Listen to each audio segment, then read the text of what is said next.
તો મિત્ર સ્વાગત છે તમારું ધોરણ 9 અંદર ધોરણ 9 કોમ્પ્યુટર બરોબર.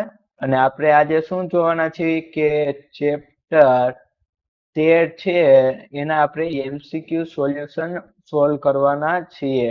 તો ચાલો મિત્રો શરૂઆત કરી દેવી. બરાબર, પહેલા તો હું પેજ સેટઅપ કરી નાખું વ્યવસ્થિત ફૂલ પેજમાં અને તમને દેખાય એ પ્રમાણે અને થોડુંક ઝૂમ પણ કરી નાખું. જો મિત્રો ચેનલમાં નવા હોય તો સબસ્ક્રાઇબ કરી દેજો. આપણા ચેનલમાં પાઠ પૂરેપૂરા પાઠના વિડીયો પણ હશે ચેપ્ટર વાઇઝ, અને બીજું કે પાઠ પૂરો થાય એટલે તરત જ એને એમસીક્યુ સોલ્યુશનનો વિડીયો પણ આવી જશે તાત્કાલિક. તો વિડીયો પૂરો જોઈ નાખજો. તો ચાલો શરૂઆત કરવી કે ઇન્ટરનેટ માટે સૌથી વધુ બંધ બેસતી સમજૂતી કઈ છે? તો અહીંયા જો ઓપ્શન આપેલા હાર્ડવેરનું નેટવર્ક, સર્વરનું નેટવર્ક, નેટવર્કનું નેટવર્ક, સોફ્ટવેરનું નેટવર્ક. તો શું આવશે? તો કે નેટવર્કનું નેટવર્ક. એમ તો અહીં જો જવાબ બધાના ટીક કરેલા પણ છે. નીચેનામાંથી કઈ વિગત નેટવર્ક દ્વારા વહેંચી શકાય છે?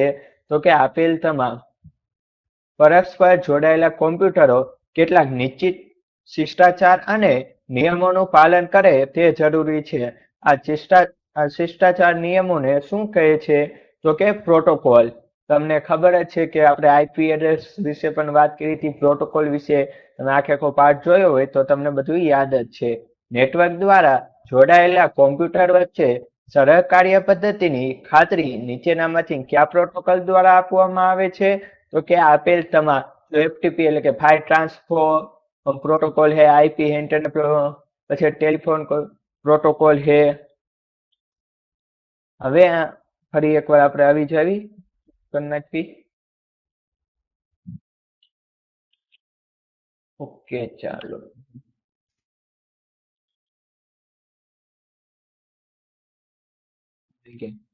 ઓકે, નેટવર્કમાં મશીનને અજોડપણે ઓળખવા માટે શું જરૂરી છે? તો કે આઈપી સરનામા. IPv4 અને IPv6 શું છે? તો કે આઈપી સરનામા છે. કોમ્પ્યુટર નેટવર્કમાં સાચો માર્ગ પસંદ કરી દસ્તાવેજોને આગળ મોકલવાનું કાર્ય નીચેનામાંથી કયા ઘટક દ્વારા કરવામાં આવે છે? તો કે રાઉટર દ્વારા. નીચેનામાંથી કયું સાધન મોડ્યુલેશન કરે છે? તો કે મોડ્યુલર. નીચેનામાંથી કયું સાધન ડિમોડ્યુલેશન કરે છે? તો કે ડિમોડ્યુલેટર. નીચેનામાંથી કયું સાધન મોડ્યુલેશન અને ડિમોડ્યુલેશન બંને કરે છે? તો કે મોડેમ. પછી આવ્યું વેબ પેજને વાંચવા માટે કઈ સુવિધાનો ઉપયોગ કરવામાં આવે છે? તો કે વેબ બ્રાઉઝરની મદદથી તમે વેબ પેજ વાંચી.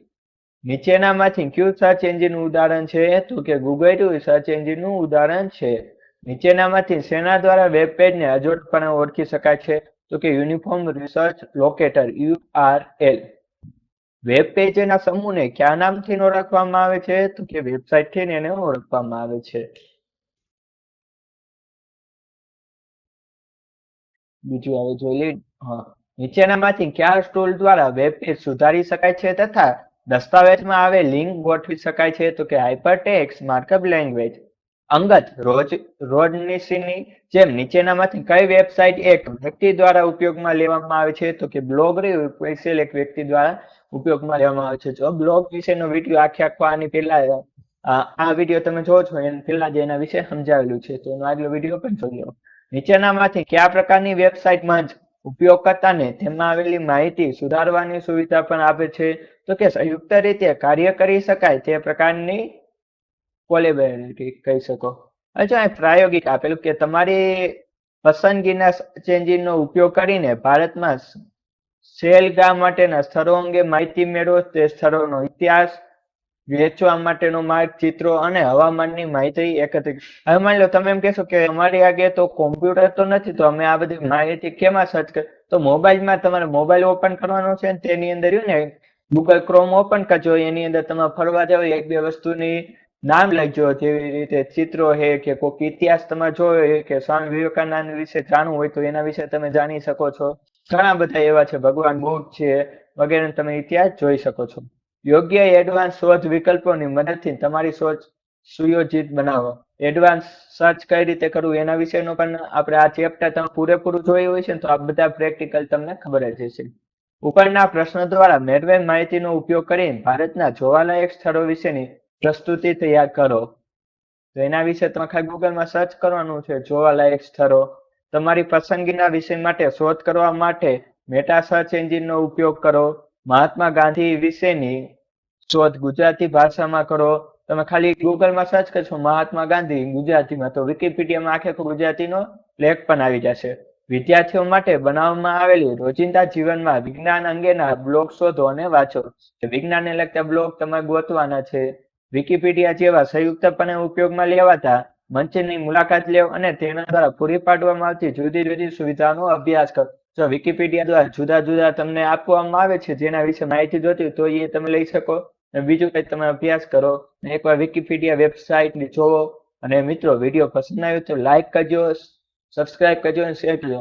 ફરી આપણે મુલાકાત થશે બહુ જલ્દી, બરાબર, 10મા ચેપ્ટરમાં. ત્યાં સુધી મને આપો રજા. વંદે માતરમ. જય હિન્દ, જય ભારત. અને મિત્રો અહીં એક મસ્ત મજાનો હું દાખલો બનાવું છું. આ દાખલો કેવો લાગ્યો, સારો કે ખરાબ, એ કોમેન્ટ કરવાની છે, બરોબર તમને. તો કે એકદમ બેકારમાં બેકાર મેં બનાવ્યું છે. इसके हाथ है,